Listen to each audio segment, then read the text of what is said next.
आप सभी का concept clear result clear channel पर स्वागत है। बहुत ही देख रहे हैं, काफी पहले से सभी लोग एक्टिव हैं।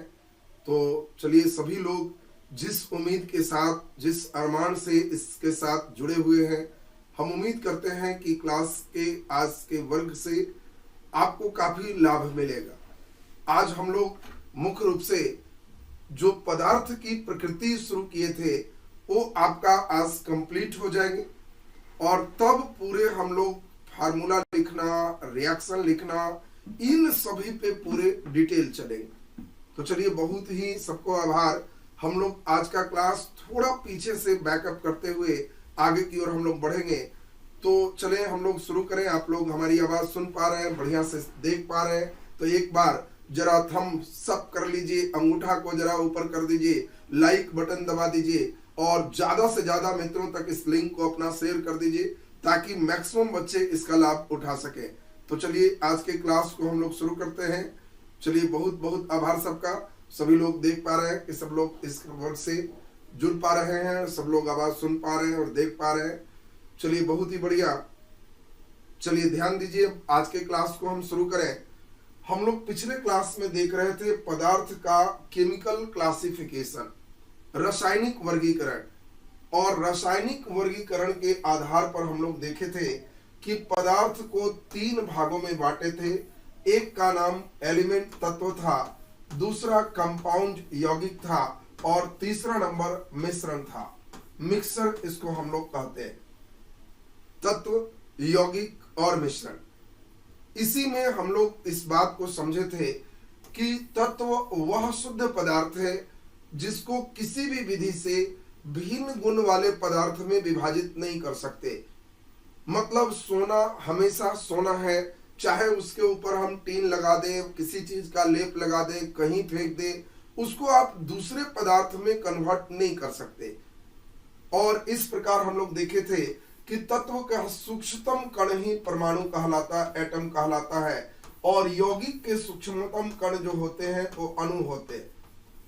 फिर हम लोगों ने एक बात समझा था कि कोई भी फार्मूला लिखें, किसी चीज का अगर फार्मूला है और वो फार्मूला अकेले अकेले है तो वो सब एलिमेंट है, तत्व है। जैसे हमने लिखा सोडियम, ये छोटा है, एन बड़ा है तो ये तत्व है। अगर हमने लिखा कोबाल्ट, CO, C बड़ा है, O छोटा है तो ये तत्व है। नाइट्रोजन, ये तत्व है। लेकिन फिर हम लोग सीखे थे कि अगर दोनों बड़ा बड़ा है, ये CO और ये CO में अंतर है। अगर यह CO हम लोग देखे थे तो ये कोबाल्ट है और यह CO कार्बन मोनोऑक्साइड है। तो इसमें हम लोग ये सीखे थे कि कार्बन मोनोऑक्साइड यह एक यौगिक है। दो बड़ा बड़ा अगर होगा, मान लेते हैं हमने H2O लिखा तो यह यौगिक है, NaCl लिखा यौगिक है। भिन्न अगर परम तत्वों के संयोग हो जाए तो उससे यौगिक का निर्माण होता है। और यौगिक में भी अवश्य इसका भी फार्मूला होता है और तत्व का भी फार्मूला होता है। मिश्रण का कोई फार्मूला नहीं होता है। मतलब पहचानने की एकदम शॉर्टेस्ट टेक्नोलॉजी। अगर किसी चीज का आपको लगे कि कोई फार्मूला नहीं है तो आप समझ लेना कि वो मिश्रण है। फार्मूला है और उसमें ज्यादा एक से अधिक चीजों का प्रयोग है तो वो कंपाउंड है। अकेले अकेले है तो वो एलिमेंट। तो हम समझते हैं कि तीनों बात आपको बिल्कुल क्लियर हो गया होगा। जैसे मान लेते हैं हम आपको एक सिंपल एग्जांपल दें, आप ही से पूछें कि बताओ बालू क्या है। बालू क्या है? चॉइस ए में एलिमेंट, चॉइस बी में कंपाउंड, चॉइस सी में मिक्सर। 3 चॉइस में किसी एक को चुनना है।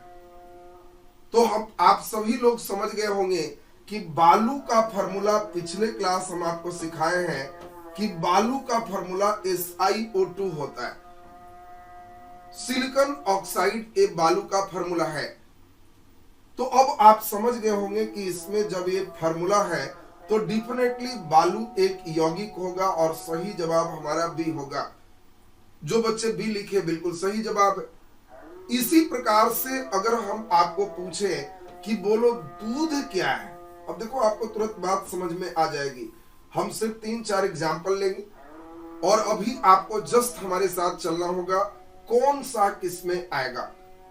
दूध क्या है? अब अगर लगता है कि दूध एक एलिमेंट है तो ए करना है, दूध एक अगर यौगिक है, कंपाउंड है तो बी करना है, और दूध मिश्रण है तो सी करना है। हमने आपको एकदम शॉर्टेस्ट टेक्नोलॉजी सिखाया है। टेक्नोलॉजी याद करिए, जिसके बारे में कहें उसका पहले फार्मूला सोचिए। पहले सोचिए क्या फार्मूला दूध का होता है।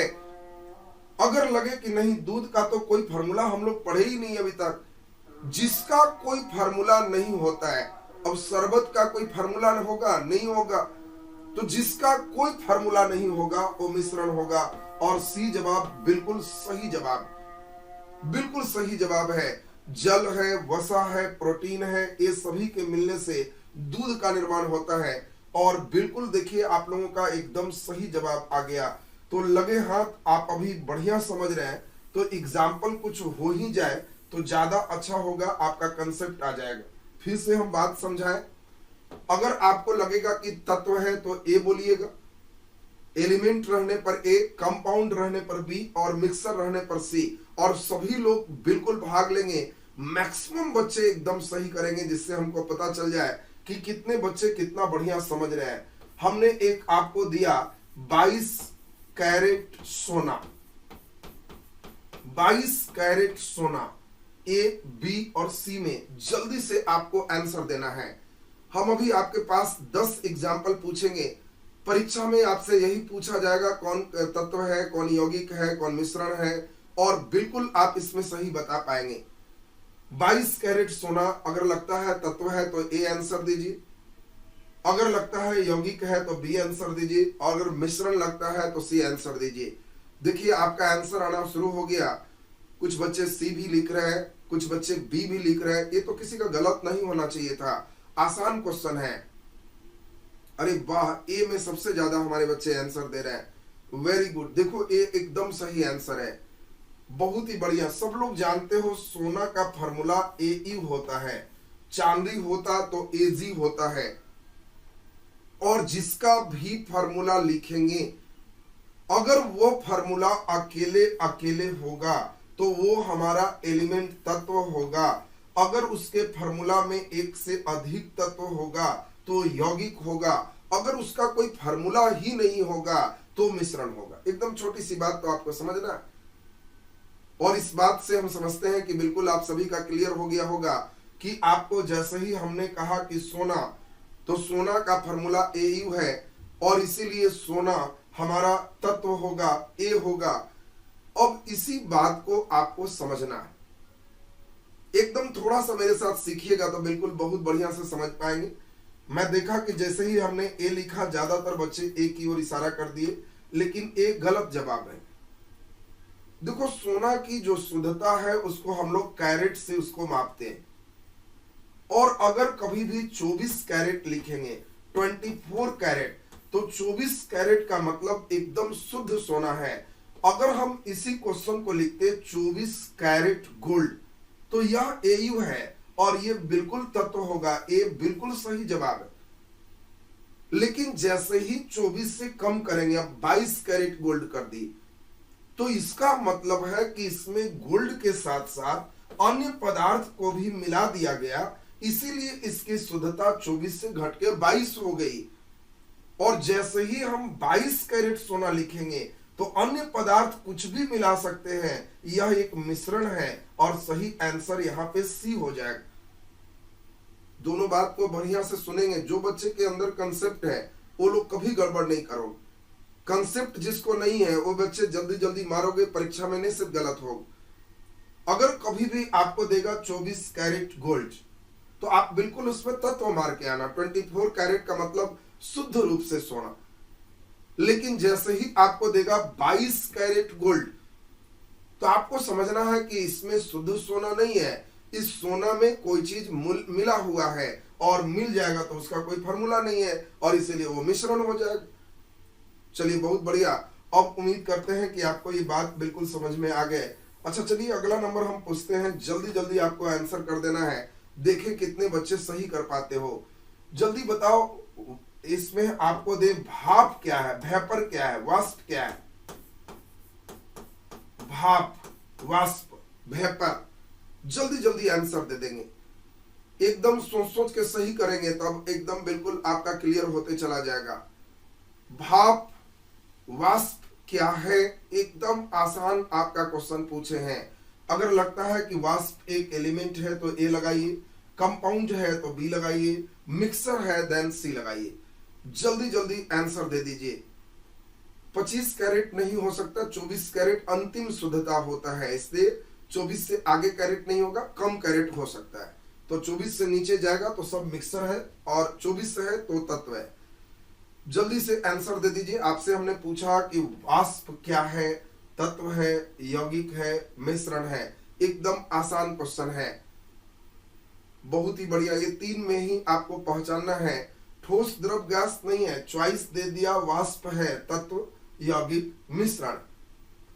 तो आप बिल्कुल मैक्सिमम बच्चे का हम देख रहे हैं कि वाष्प ऊपर की ओर उठता है, और गैस आप जानते हो कि गैस एक मिश्रण होता है, और इसीलिए सही आंसर मिश्रण सी हम देख पा रहे हैं। मैक्सिमम बच्चे ने सी लगाया, बिल्कुल सही सोच रहे हैं, बिल्कुल सही, वाह मजा आ गया। मैक्सिमम बच्चे का आंसर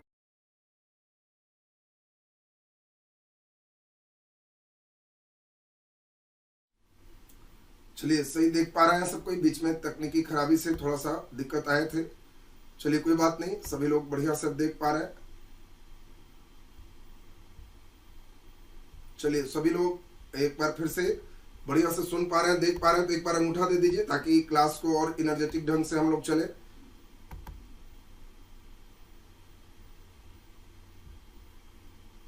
चलिए ध्यान दीजिए।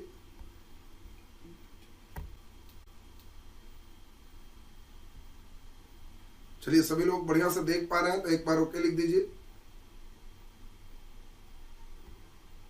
एक बार ओके लिख दीजिए अगर बढ़िया से देख पा रहे हैं तो।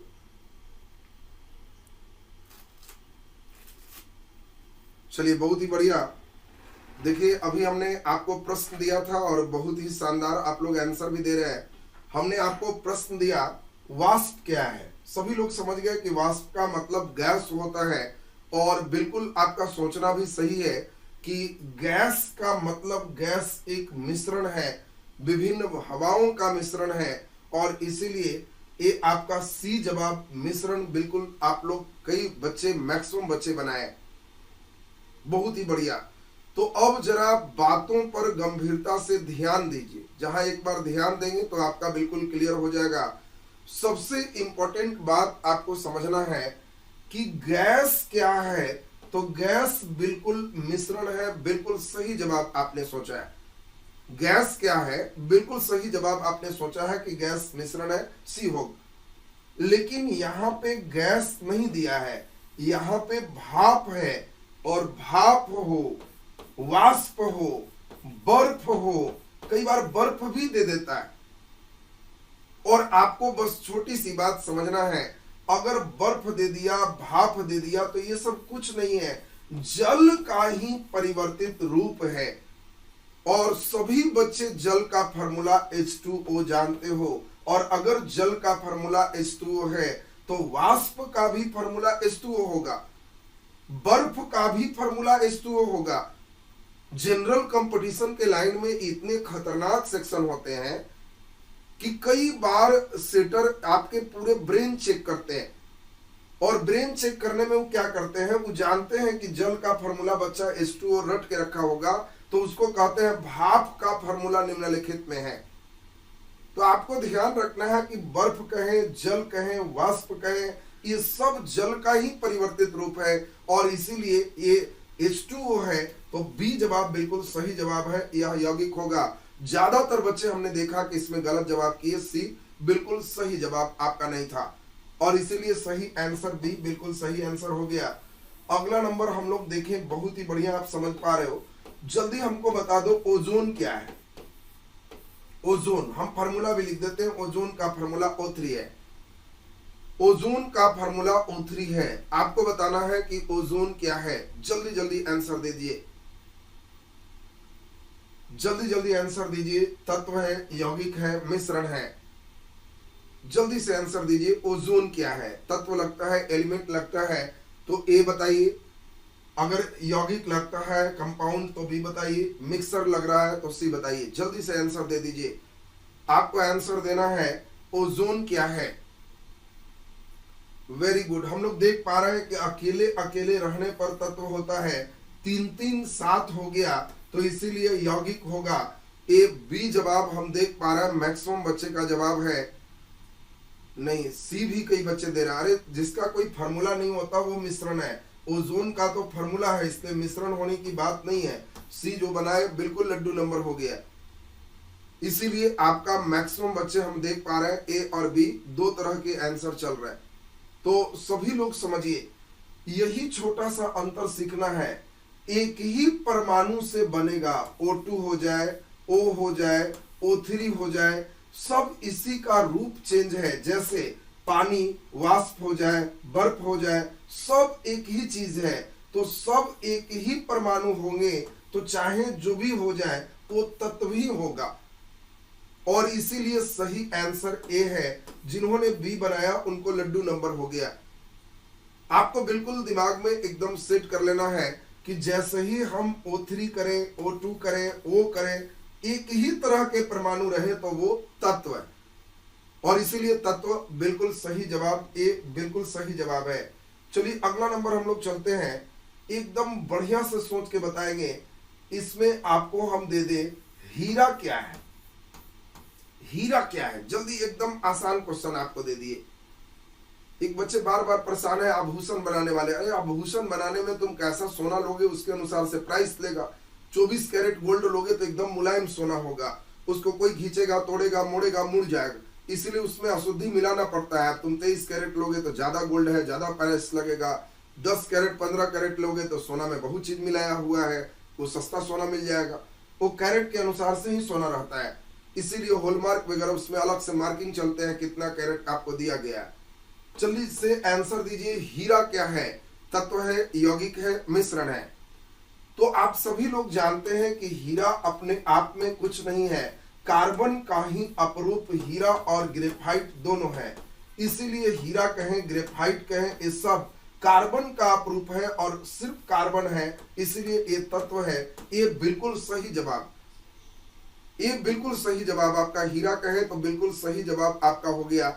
बहुत ही बढ़िया। चलो अच्छा, अगला नंबर हम देख लेते हैं। आपको कितना बढ़िया सही करते हो। धुआं क्या है? हमने एकदम आसान क्वेश्चन पूछ लिया। धुआं क्या है? तत्व लगता है तो ए बताओ, यौगिक लगता है बी बताओ, और मिश्रण लगता है तो सी बताओ। जल्दी से आंसर दे दो। धुआं क्या है? धुआं। वेरी गुड, बहुत सुंदर, बिल्कुल सही जवाब सब लोग बनाते जा रहे हैं। वाह, मजा आ गया। मैक्सिमम बच्चे एकदम सही करते जा रहे हैं। आप सभी लोग को मालूम है कि धुआं क्या है। तो धुआं का मतलब अलग अलग उसमें छोटे छोटे कण मिला होना, बाकी चीज मिला होना, और इसीलिए धुआं का कोई फॉर्मूला नहीं होता।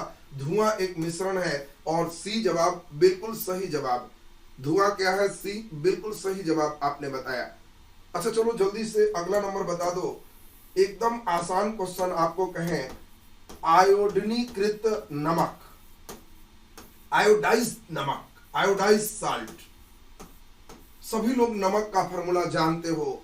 आयोडीन मिला हुआ नमक, आयोडीनीकृत नमक, ये तत्व है, यौगिक है, मिश्रण है। जल्दी आंसर दे दीजिए।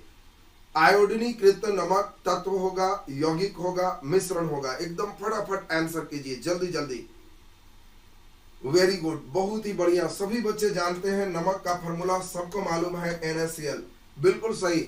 और जैसे ही हमने NaCl फॉर्मूला को जाना तो NaCl का मतलब हो गया कि यह एक यौगिक है, क्योंकि 2 या 2 से अधिक तत्व मिलेगा तो यौगिक हो जाएगा। और इसीलिए मैक्सिमम बच्चे का हम बी जवाब देख पा रहे हैं। सामने आपका बी जवाब आ रहा है, बिल्कुल सही सोच रहे हैं। आयोडीनीकृत नमक आपका क्या है? तो नमक का फॉर्मूला NaCl है और इसीलिए आंसर बी बच्चे बनाए। बहुत सुंदर। लेकिन आपको छोटी सी बात ध्यान रखना है, केवल नमक रहता, केवल नमक रहता तो फॉर्मूला NaCl वह यौगिक होता। लेकिन जैसे ही आपको आयोडीनीकृत दे दिया, इसका मतलब इसमें हमारा आयोडीन भी मिला हुआ है। और आयोडीन और नमक दोनों का यह मिश्रण को ही आयोडीनीकृत नमक कहते हैं, और इसीलिए बी जवाब बिल्कुल गलत जवाब है। सही आंसर इसका सी है। ज्यादातर बच्चे हम देखें कि जैसे ही बी बताए लगातार बी कई लोग लिखने लग गए थे, तो आपका गलत जवाब हो गया। एकदम पहले सोच लीजिएगा, जिसमें आपका तबीयत कहे कि ना यही होगा, तब आपका एकदम सही होगा। इधर उधर मारेंगे तो गलत हो जाएगा। तो अब आप बिल्कुल बढ़िया से समझ गए कि आयोडीनीकृत नमक हमारा आयोडीन और नमक मिला हुआ है और वह एक मिश्रण है, मिक्सर है। बिल्कुल सही जवाब, बहुत सुंदर। चलिए अगले नंबर की बारी आ रही है। बहुत ही आसान आपसे पूछे, कोल्ड ड्रिंक, मृदु पेय, कोल्ड ड्रिंक आप पीते हो, एक कोल्ड ड्रिंक क्या है? आपसे क्वेश्चन है, कोल्ड ड्रिंक है, एलिमेंट, कंपाउंड, मिक्सर। एकदम आसान क्वेश्चन, जल्दी से आंसर दे दीजिए। कोल्ड ड्रिंक क्या है? जल्दी जल्दी आंसर दीजिए। Very good. देखिए बहुत ही बढ़िया आंसर आप लोगों का आ रहा है और सभी लोग का बिल्कुल सही है। कोल्ड ड्रिंक एक मिश्रण है, मिक्सर है। बिल्कुल सही जवाब। चलिए अगला नंबर हम लोग चलते हैं। एकदम आसान क्वेश्चन, पावर अल्कोहल क्या है? पावर अल्कोहल क्या है? सभी बच्चे अल्कोहल का फॉर्मूला शायद 10th में पढ़े होंगे, OH। आपसे क्वेश्चन आ रहा है, पावर अल्कोहल क्या है? तत्व लग रहा है तो ए बताओ, यौगिक लग रहा है तो बी बताओ, मिश्रण लग रहा है तो सी बताओ। पावर अल्कोहल क्या है? वेरी गुड, बहुत सुंदर। ज्यादातर बच्चे का आंसर बी और सी दो तरफ चल रहा है। पावर अल्कोहल क्या है? बहुत बढ़िया। देखो पावर अल्कोहल कहते किसको है, पहले इसको समझ लो। पावर अल्कोहल का मतलब हो गया कि इसमें 4 भाग पेट्रोल है और 1 भाग अल्कोहल है, तो उसको पावर अल्कोहल कहते हैं। और पेट्रोल और अल्कोहल का मिश्रण, ये सही आंसर मिश्रण है पेट्रोल और अल्कोहल का, इसीलिए इसका नाम पावर अल्कोहल है। अगर इसी क्वेश्चन में से हम केवल पावर हटा देते, केवल अल्कोहल पूछते, तो अल्कोहल एक यौगिक है, क्योंकि फॉर्मूला OH बिल्कुल सही आपने सोचा। केवल अल्कोहल होता तो सही आंसर आपने सोचा वह एक यौगिक था, लेकिन जैसे ही हम लोग देखे पावर अल्कोहल दे दिया तो पावर अल्कोहल एक मिश्रण हो जाएगा। चलिए जल्दी लास्ट वन एक कर ले। बारूद क्या है? ये कई बार परीक्षा में पूछा हुआ। बारूद क्या है? कंपाउंड है, एलिमेंट है, मिक्सर है। तो आप जानते हैं गंधक, चारकोल, पोटेशियम नाइट्रेट, इन सभी के मिक्सर को बारूद कहते हैं और इसीलिए बारूद भी एक मिक्सर है। सही आंसर सी, बिल्कुल सही जवाब। तो बहुत ही बढ़िया, शानदार। देखिए मैक्सिमम बच्चे का हम जैसा कि देख पा रहे हैं कमेंट्स के माध्यम से, आप लोग बहुत शानदार सही किए हो, बहुत शानदार सही किए। अब आपको कभी भी तत्व कौन है, यौगिक कौन है, मिश्रण कौन है पहचानने रहेंगे तो आप बिल्कुल इसमें सही बना पाएंगे। इसलिए शुरुआत में हमने MCQ कर लिया। अब थोड़ा हम लोग जो पिछले क्लास चल रहे थे उसको आगे की ओर बढ़ाएं। हम लोग इंपॉर्टेंट कंपाउंड, महत्वपूर्ण यौगिक को हम लोग पढ़ रहे थे और उन यौगिकों का डायरेक्ट फार्मूला परीक्षा में पूछा जाता है। सीधा आपसे फार्मूला पूछा जाएगा और इसीलिए अभी हम लोग जो चल रहे हैं उसमें डायरेक्ट आपसे फार्मूला पूछे जाएंगे। फार्मूला को हम लोग सही कर रहे थे और हम उम्मीद करेंगे कि आज के क्लास में लास्ट होते होते एक एक फार्मूला हमारे सभी बच्चों का क्लियर हो जाएगा। पहला नंबर हम लोग फार्मूला चले थे जिसका नाम था बालू, और बालू के बाद तब हम लोग चले थे पानी, पानी के बाद हम लोग चले थे भारी जल। आज हम लोग इसी में सीख गए कि पानी कह लें, वाष्प कह लें, बर्फ कह लें, सब का एक ही फार्मूला होता है। और हम लोगों को बिल्कुल क्लियर हो गया कि बालू का फार्मूला SiO2 सिलिकॉन डाइऑक्साइड है, पानी का फार्मूला H2O और भारी जल का फार्मूला ड्यूटेरियम ऑक्साइड D2O है। ये D क्या है हम लोग हाइड्रोजन के समस्थानिक में सब सीखे।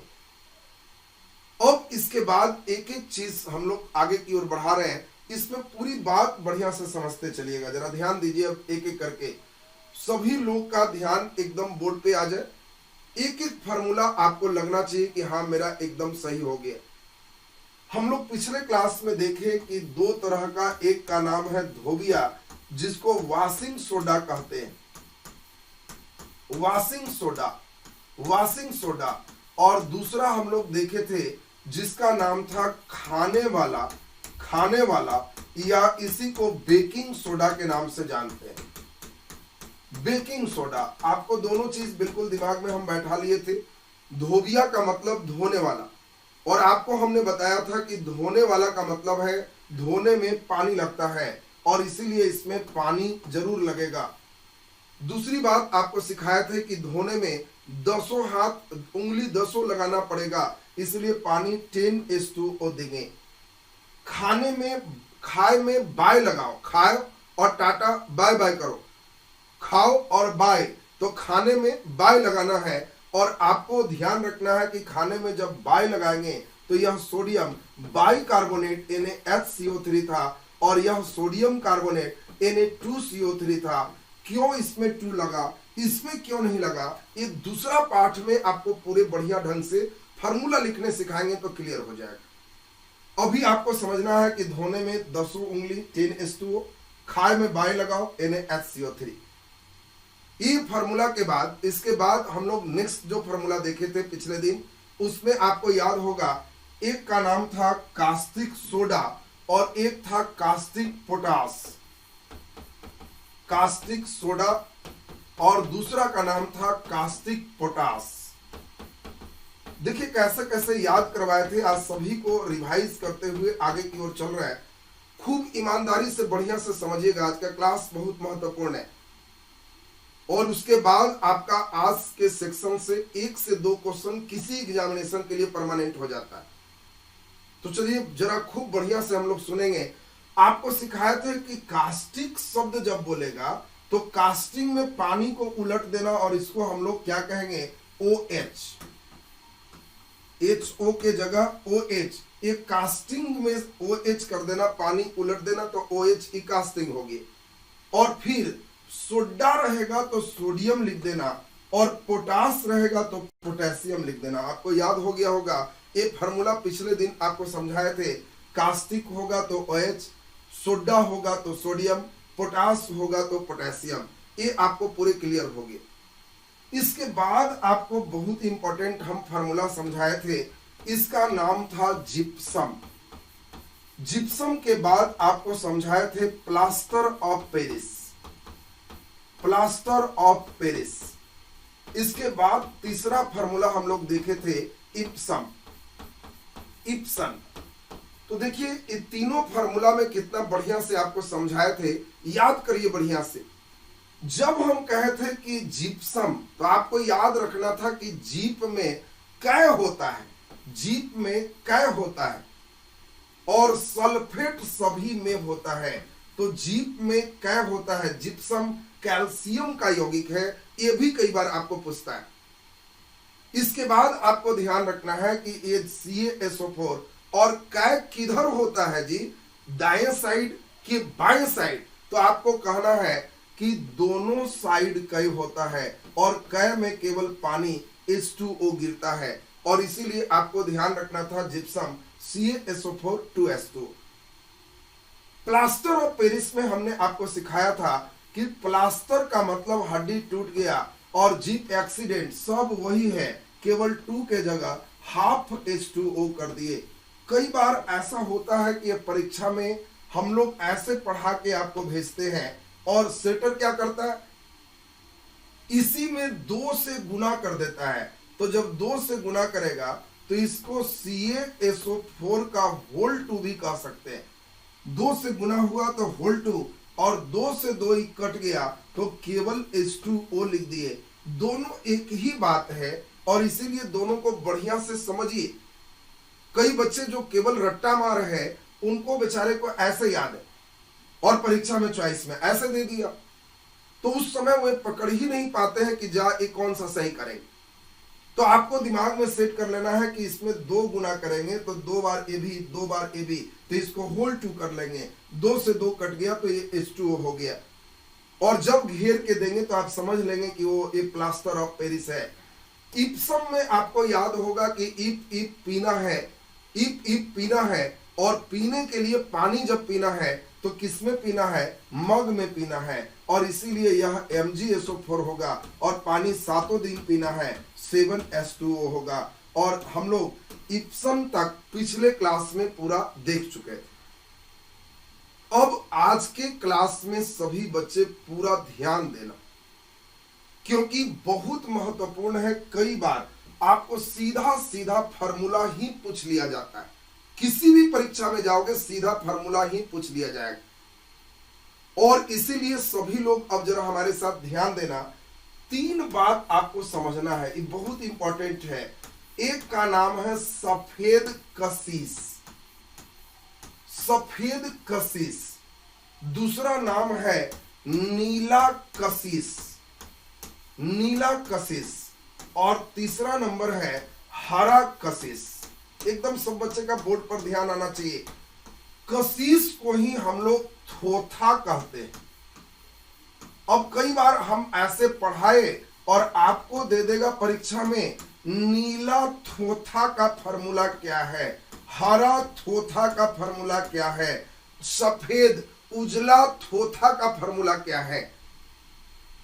इसी को अंग्रेजी में दूसरा नाम विट्रियोल कहते हैं, विट्रियोल।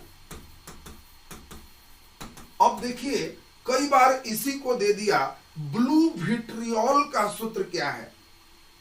अब बताओ परीक्षा में दे दिया blue vitriol, white vitriol, green vitriol.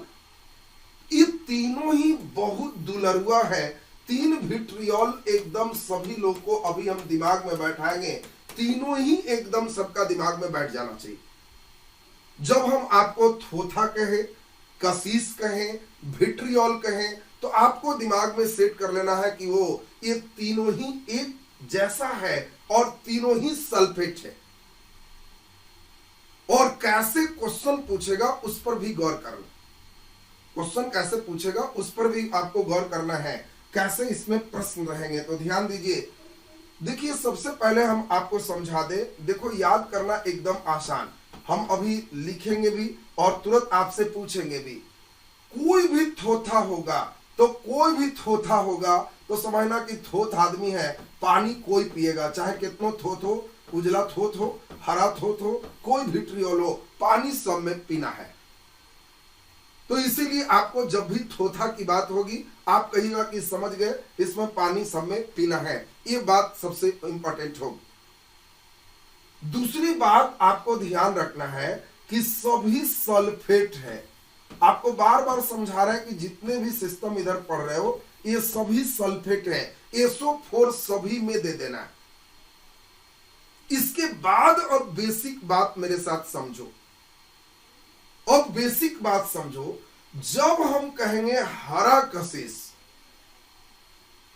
हरा कशिश सब उपयोग वगैरह जितना है सब डिटेल, अभी तो ये बेसिक टेलर चल रहा है। फिर जब मेटल नॉन मेटल मानव निर्मित पदार्थ चलेगा, हर पदार्थ फिर आ जाएगा और फिर उस समय उसको कैसे बनाएंगे, क्या उपयोग है, पूरे बात अभी चलेगी।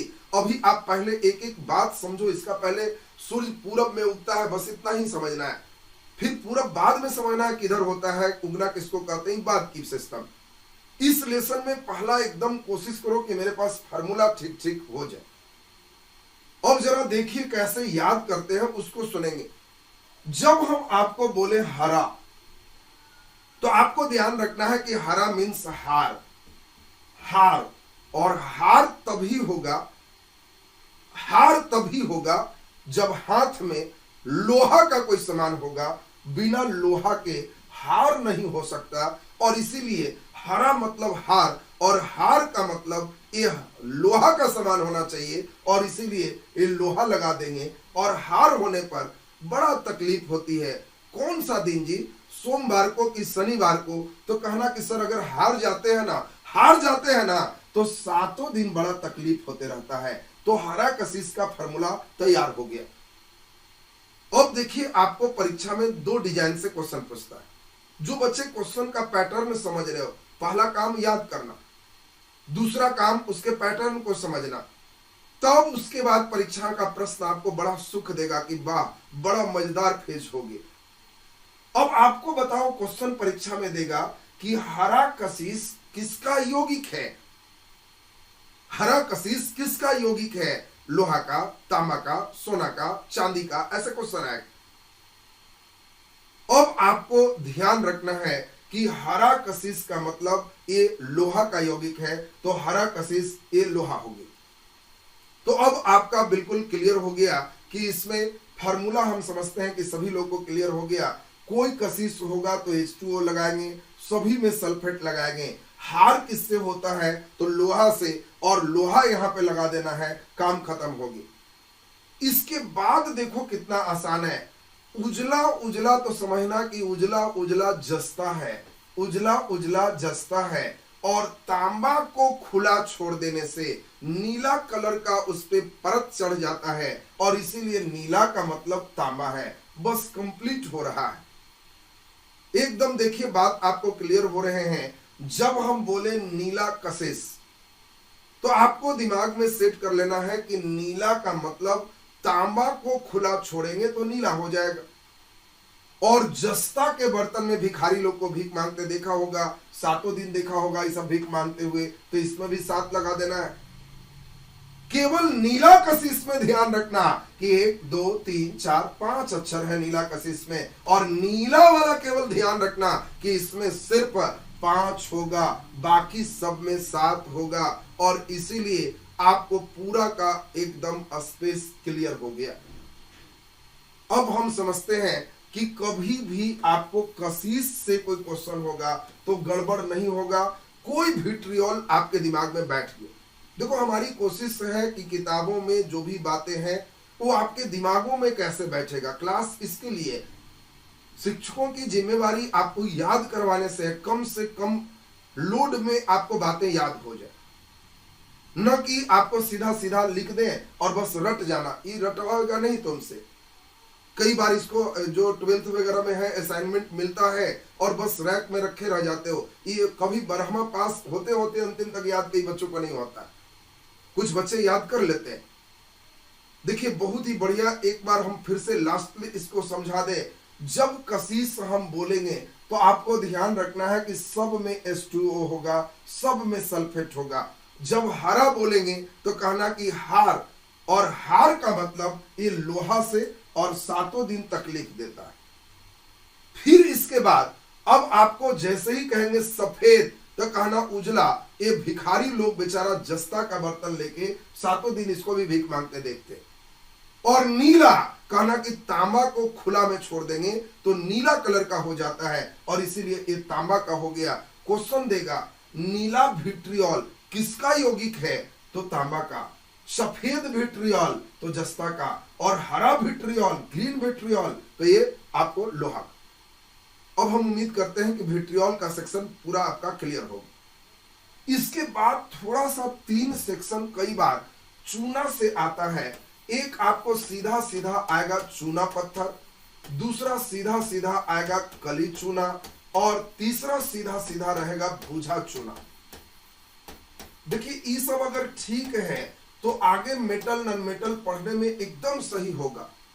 क्योंकि जिस बच्चे को बुझा हुआ चूना ही नहीं क्लियर है, तो वो जब आगे विरंजक चूर्ण ब्लीचिंग पाउडर पढ़ाएंगे और वहां बताएंगे कि 40 डिग्री सी पर बुझे चूने पर क्लोरीन गैस प्रवाहित करने से विरंजक चूर्ण का निर्माण होता है, तो आपको बुझा चूना नहीं आएगा, तो वहां समझ ही नहीं पाएंगे। और इसीलिए इसमें एक एक बात आपको बिल्कुल क्लियर करते चलना है। अब इसमें आपको ध्यान रखना है चूना पत्थर, कली चूना और बुझा चूना, ये तीनों बात हम लोग पहले क्लियर करेंगे। जैसे ही हम आपको कहेंगे चूना पत्थर, तो आपको ध्यान रखना है CaCO3 कैल्शियम कार्बोनेट को हम लोग चूना पत्थर कहते हैं। जैसे ही हम कली चूना कहें कैल्शियम ऑक्साइड, इसको हम लोग कली चूना के नाम से जानते हैं। और जैसे ही हम कैल्शियम हाइड्रो ऑक्साइड की बात करें CaOH का होल 2, कहेंगे कि वो बुझा हुआ चूना है, और मन में हम लोग बैठा लिए कि कोई चूना होगा तो वो कैल्शियम का यौगिक होगा। ये पहला ऑब्जेक्टिव ध्यान रखना, क्योंकि आपको ऑब्जेक्टिव आएगा कि चूना किसका यौगिक होता है, ये पहला ऑब्जेक्टिव होगी। तो आपको ध्यान रखना है कि चूना किसका यौगिक होता है। कैल्शियम का यौगिक होता है। चूना पत्थर का फॉर्मूला CaCO3, कली चूना CaO, बूझा चूना CaOH का होल 2। जब आपको रहेगा बूझा चूना तो आपको कहना है CaOH का होल 2 हो गया। अब इसके बाद हम लोग ध्यान दीजिए, ये लाइम स्टोन है। चूना को हम लोग इंग्लिश में लाइम कहते हैं, लाइम स्टोन। तो लाइम स्टोन कभी भी कहेंगे तो CaCO3 हो गया। अब इसके बाद हम लोग जरा देखें, चूना पत्थर के बाद 2-4 और इंपॉर्टेंट है जिसका नाम आप अक्सर सुने होंगे, कहीं कहीं कंपटीशन में भी डायरेक्ट आपको आ जाते हैं। जैसे आपको कई बार भेंट हुआ हो गया हास्य गैस, अश्रु गैस, ये सब सीधा सीधा आपको भेंट हो जाएगा। हास्य गैस का फॉर्मूला, अश्रु गैस का फॉर्मूला, नौसादर का फॉर्मूला, ये सब डायरेक्ट क्वेश्चन कई बार आते हैं। जल्दी जल्दी सभी बच्चे बता दें, हास्य गैस का फॉर्मूला क्या होता है? हंसाने वाला गैस। उस गैस को छोड़ने के बाद उसको लाफिंग गैस इंग्लिश में कहते हैं। ये टीयर गैस है। तो लाफिंग गैस में क्या छोड़ेंगे कि सभी व्यक्ति को एक गुदगुदी जैसा होगा और सभी लोग हंसना शुरू कर देंगे। अब इसमें जल्दी जल्दी बता दीजिए, बहुत ही बढ़िया। देखिए मैक्सिमम बच्चे बिल्कुल सही आंसर दे रहे हैं।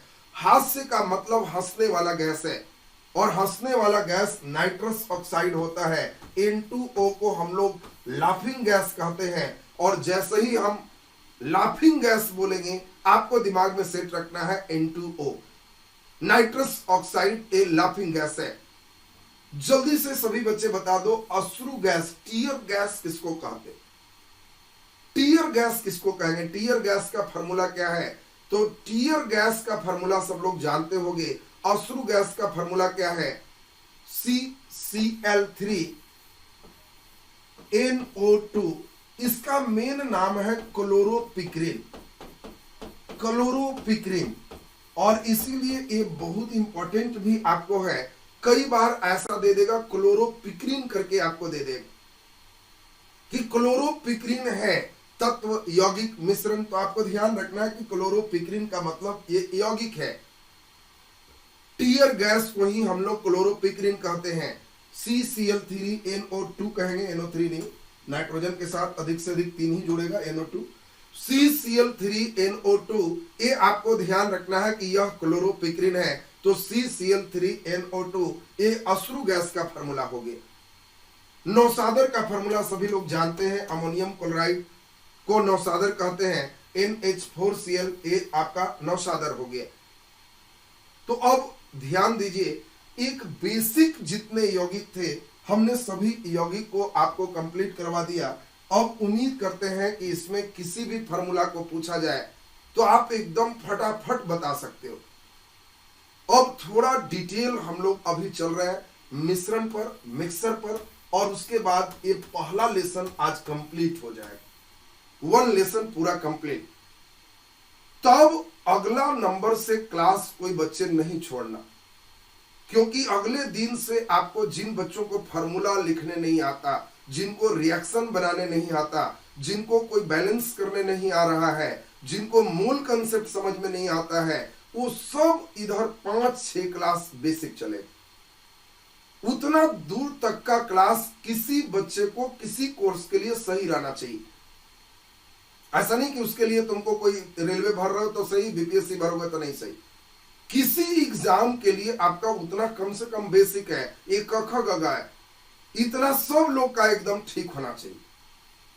अब जरा ध्यान दीजिए, अभी यहाँ पे देखो मिक्सर 2 प्रकार का होता है। एक को हम लोग कहते हैं समांग मिश्रण और दूसरा को हम लोग कहते हैं विसमांग मिश्रण। एक एक बात एकदम ध्यान दीजिएगा। अब उम्मीद करेंगे सबसे 5 मिनट मेरे साथ कमेंट्स बंद करके पूरा बढ़िया से समझेंगे। इसको होमोजीनियस कहते और इसको हेट्रोजीनियस मिक्सर कहते हैं।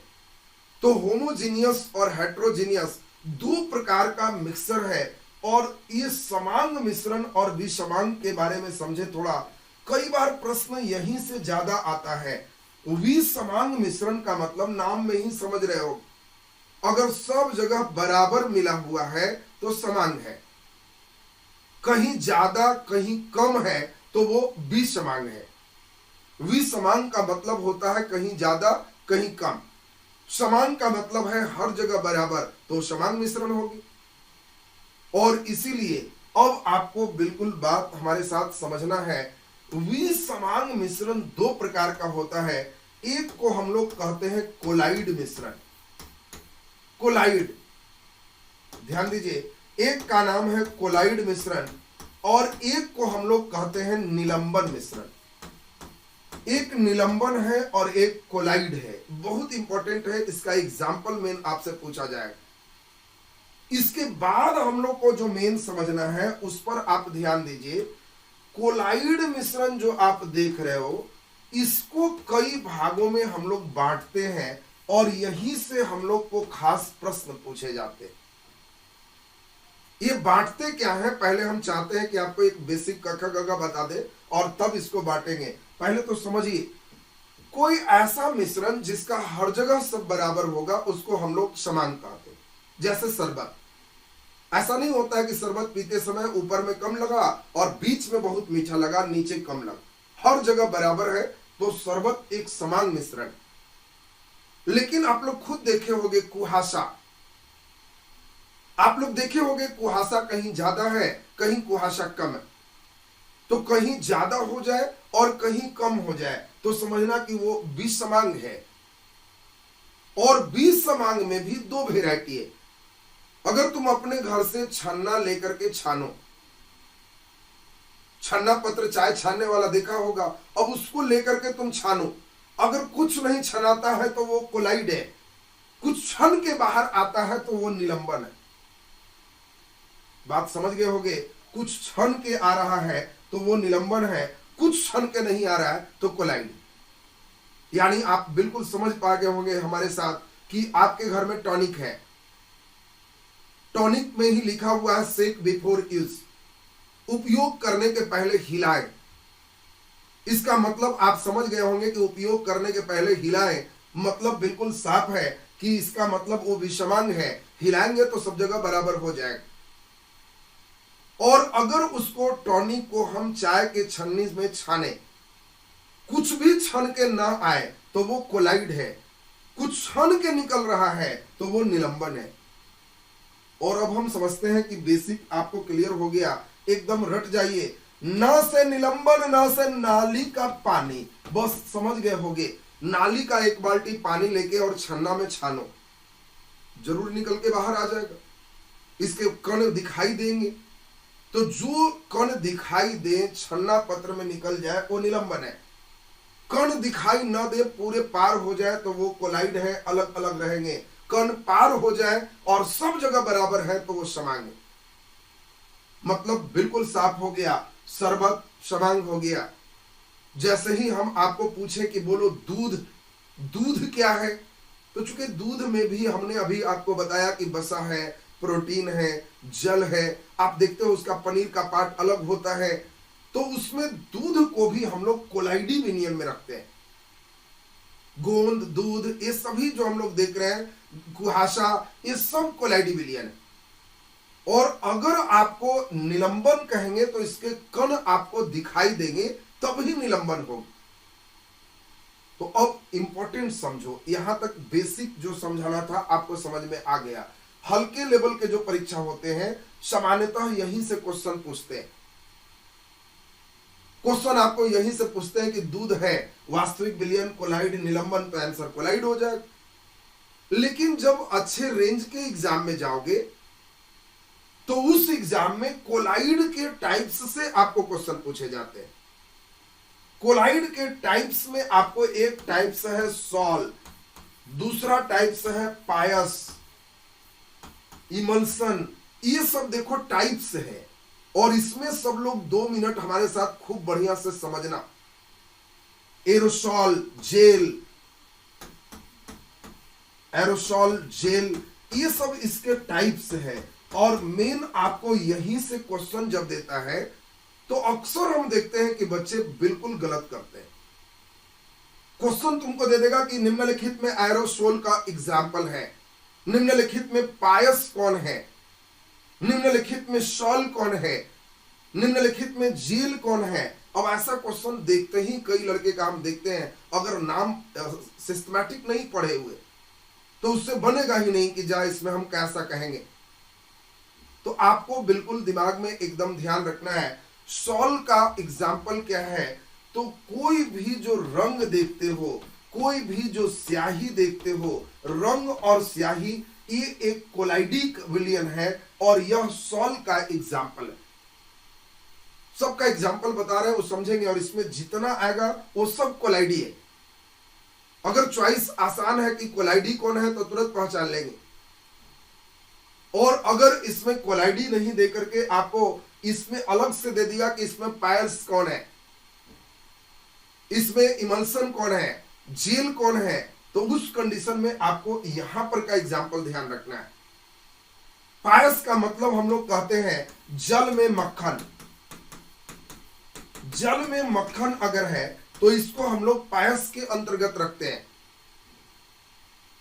अगर इसमें हम लोग ध्यान दें, एरोसोल की बात करें तो एरोसोल की बात करेंगे तो ये आपका सबसे ज्यादा पूछने वाला प्रश्न है, क्योंकि प्रदूषण में इसी का जांच होता है कि एरोसोल कितना मिला। और कई बच्चे यही नहीं समझ पाते हैं कि एरोसोल मिला तो व्हाट इज एरोसोल, ये है क्या। तो एरोसोल एक कोलाइडी विलियन है, इसमें एक मिश्रण है, और इसके अंतर्गत ही हमारा आता है धुआं, इसके अंतर्गत ही आता है कुहासा, इसके अंतर्गत ही आता है बादल। ये सब जो देखते हो यह सभी कोलाइड में एरोसोल के एग्जाम्पल माने जाते हैं।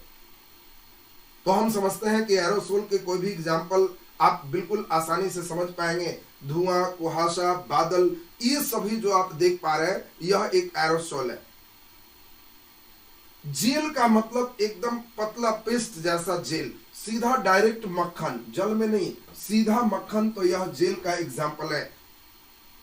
जेल जैसा ही आप लोग कई पेस्ट देखे होंगे, आपके लीड के अंदर स्याही भरा हुआ है और उसमें आप लिखा हुआ होगा अग्नि जेल, वो जेल के फॉर्म में आपका हो गया।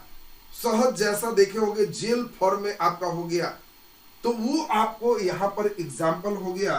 बाकी और कुछ एग्जाम्पल हमने जान के छोड़ा है, टेस्ट के माध्यम से हम इसमें खास आपसे पूछेंगे। तो ये स्टेप आप लोगों का क्लियर हो गया। लास्ट बस 2 मिनट आपका विशेष ध्यान लेंगे, 2 मिनट एकदम ध्यान रखना है। बहुत ही बढ़िया। एक बच्चे का क्वेश्चन है, दूध हर जगह बराबर टेस्ट देता है, विषमांग कैसे हो गया। दूध में प्रोटीन है, दूध में जल है, दूध में अलग अलग और भी मटेरियल है, वो आप देखते हैं फटने के बाद दूध की स्थिति। शरबत में फटने के बाद कुछ अलग करके वैसा नहीं देखेंगे, जिसमें भी अगर फट जाए अलग अलग स्थितियां देख रहे हैं, ज्यादा कहीं कम जमना, तो आप समझ जाएंगे कि वो सब एक समान नहीं था, देखने में ऊपर स्तर से लग रहा है। और इसीलिए दूध को हम लोग विषमांग विलियन में, उसमें कोलाइडी विलियन में हम लोग पार्ट में रखते हैं। अब 2 मिनट सबका हम बहुत ज्यादा इंपॉर्टेंट समय लेंगे यहाँ पे। ये है मिश्रण को पृथक्करण कैसे करेंगे, मिश्रण को अलग कैसे करेंगे, इसके लिए कुछ विधियां हैं। डायरेक्ट कई बार क्वेश्चन सीधा फ्लैट आता है, और इसीलिए 2 मिनट, ज्यादा नहीं, अब 2 मिनट सब लोग एकदम ध्यान दे देना। मिश्रण के अलग करने की विधि, और इस विधि को आप समझ लोगे तो मिश्रण पूरा बढ़िया रूप से एकदम कंप्लीट हो जाएगा। देखिए अब इसी में हम लोग देखेंगे मिश्रण को अलग करने की कई विधि है, जिसमें एक विधि का नाम होगा आसवन विधि, दूसरा विधि का नाम देखेंगे प्रभाजी आसवन विधि, प्रभाजी आसवन विधि, तीसरा विधि का नाम देखेंगे वाष्प आसवन विधि। तो कई विधि जो आपको यहां पे चला रहा है, इसमें अभी हम आपको पूछेंगे कौन विधि से किसको आप अलग करोगे। भाप आसवन विधि, पहले 3 विधि को देख लीजिए, बात समझिएगा ठीक से। ये तीनों विधि आपको डायरेक्ट नाम पूछा जाएगा कि इसको किस विधि से आप शुद्ध करोगे, अलग करोगे, और इसीलिए आपको यहां पर पूरी बात को समझना है। देखो आसवन का मतलब ही होता है गर्म करना, गर्म करके अलग करना, और इसीलिए आपको ध्यान रखना है कि अगर क्वथनांक में बहुत अधिक अंतर रहे। क्वथनांक का मतलब खोल करके वाष्प बनाए, आसवन का मतलब है कि पहले वाष्प बना दीजिए और फिर इसका कंडेंसिंग संघनन कर लीजिए। इस विधि में दो ऐसा पदार्थ अगर आपके साथ मिला हुआ है जिसमें एक जल्दी वाष्प बनता है और दूसरा देर से वाष्प बनता है, तो उसको हम लोग आसवन विधि से अलग करते हैं। जैसे मान लो कि कोई एक एसीटोन और जल ये दोनों मिला हुआ है। दूसरा अगर ना मान लो इतना नहीं समझ पाते हो तो स्प्रिट और जल मिला हुआ है और हम चाहते हैं स्प्रिट और पानी अलग अलग हो जाए। हम उसको गर्म करेंगे, बर्तन को पूरा ढके रहेंगे तो स्प्रिट जल्दी वाष्प बनेगा और वो वाष्प बनने के बाद उसको दूसरे जगह हम कंडेंस कर लेंगे, संघनित कर लेंगे तो स्प्रिट अलग हो गया, जल अलग हो गया। तो इस विधि को हम लोग आसवन विधि के नाम से जानते हैं।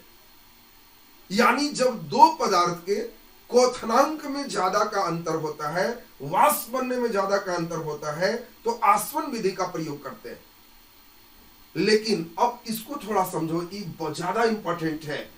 यदि दो पदार्थ के क्वथनांक में बहुत कम का अंतर होता है, क्वथनांक में बहुत कम का अंतर होता है, तो इसको प्रभाजी आसवन विधि से शुद्ध करते हैं। दोनों में अंतर एकदम क्लियर होना चाहिए। अगर क्वथनांक में अंतर ज्यादा है तो आसवन विधि, क्वथनांक में अंतर बहुत कम है तो प्रभाजी आसवन विधि। और प्रभाजी आसवन विधि से हम पेट्रोलियम को शुद्ध करते हैं। पेट्रोलियम में पेट्रोल, किरासन, डीजल, मोबिल, ग्रीस ये सब जो मिला हुआ है उसके क्वथनांक में बहुत ज्यादा डिफरेंस नहीं होता और इसी कारण से उसको हम लोग प्रभाजी आसवन विधि से अलग करते हैं। तो आपको कभी भी पूछेगा, देखो बहुत इंपॉर्टेंट है आपका ये स्टेप, कई बच्चे कम ध्यान देते हैं और अंतिम तक आपको यहां तक क्वेश्चन दे सकता है। अगर कभी भी क्वेश्चन देगा कि पेट्रोलियम को किस विधि से हम शुद्ध करते, तो प्रभाजी आसवन विधि से। अगर आपको क्वेश्चन देता है कि बताओ जल के साथ जो है एसीटोन है, जल के साथ स्प्रिट है, जल के साथ पेट्रोल है, तो दोनों के आप देखोगे क्वथनांक में डिफरेंस ज्यादा है, तो आसवन विधि से हम लोग अलग कर लेंगे। और यदि कोई कार्बनिक पदार्थ ऐसा है, कोई ऐसा कार्बनिक पदार्थ है जो जल में नहीं घुलता है परंतु वाष्प के साथ घुल जाता है, तो उसको भाप आसवन विधि से हम लोग शुद्ध करते हैं। बात सुनेंगे बढ़िया से। अगर कोई कार्बनिक यौगिक है जो जल में नहीं घुलता लेकिन वाष्प के साथ वो वाष्पशील हो जाता है, तो उसको हम लोग भाप आसवन विधि से शुद्ध करते हैं। जैसे मिथाइल अल्कोहल को शुद्ध करना, तो उसको हम लोग भाप आसवन विधि से शुद्ध करने का काम करते हैं। अगला नंबर, इसी तरह से आपका बिल्कुल ऊर्ध्वपातन, अगर कोई चीज सीधे गैस में बदलता है, ऊर्ध्वपातन विधि से हम लोग अलग करते हैं। कोई रंग वाला अगर सिस्टम होता है तो रंग वाले सिस्टम में भी सभी लोग नाम जानते हैं। इस विधि का नाम है वर्ण लेखन विधि और उससे हम लोग इसको शुद्ध करते हैं। अगर हरा सब्जी में रंगीन द्रव्य मिला हुआ है, इसी को हम लोग क्रोमेटोग्राफी कहते हैं। क्रोमेटोग्राफी इंग्लिश नाम है। अगर आपको कहेगा कि बताओ हरा सब्जी में कोई रंगीन द्रव्य मिला हुआ है, किस विधि से अलग करोगे? प्राकृतिक रंग और कृत्रिम रंग को अलग करना है, किस विधि से अलग करोगे? तो इसको वर्ण लेखन विधि या क्रोमेटोग्राफी कहते। ये भी कई बार बहुत अच्छा पूछा हुआ क्वेश्चन। तो अब आपका पहला लेसन पूरे कंप्लीट हो गया। अब इसके बाद कल से कोई बच्चे क्लास नहीं छोड़ना। कल का क्लास बहुत इंपॉर्टेंट होगा और वह क्लास होगा फार्मूला लिखने सिखाएंगे। कल से जो बच्चे को फार्मूला, रिएक्शन ये सब में दिक्कत है, हमारे साथ केवल बने रहिए, आपका सारा दुख उधर क्लियर होगा। चूंकि लाइव क्लासेस आपको अलाउ किया गया है, लाइव क्लासेस इधर आप कंटिन्यू करेंगे, वो फ्री ऑफ कॉस्ट है। लाइव के बाद वीडियो प्राइवेट हो जाएंगे, इसलिए जो बच्चे लाइव में नहीं बने पा रहे हैं उन लोग बाद में इस वीडियो को नहीं देख पाएंगे। जो पेड कोर्स में है फिर उन लोगों के लिए वीडियो चला जाएगा। जो विद्या एजुकेशन ग्रुप ऐप से जुड़े हैं फिर उन लोग के लिए ये वीडियो उनका हो जाएगा। चलिए, तो आज का क्लास यहीं तक। पीडीएफ के लिए Vidya education by Rahul sir Telegram में जुड़ जाएंगे। आज एक लेसन खत्म हो गया, इस लेसन का पीडीएफ आपका टेलीग्राम में ऐड हो जाएगा। तो चलिए, पीडीएफ मिल जाएगा विद्या एजुकेशन बाई राहुल सर, या डिस्क्रिप्शन बॉक्स में देखिए लिंक दिया हुआ होगा, आप लोग उससे जुड़ जाएंगे। कल का क्लास फिर 12 बजे, एकदम सभी मित्र को जगा के रखिए, और 12 बजे कल बहुत इंपॉर्टेंट क्लास हम लोग इसमें करेंगे। अभी डेली क्लास आपका चलेगा।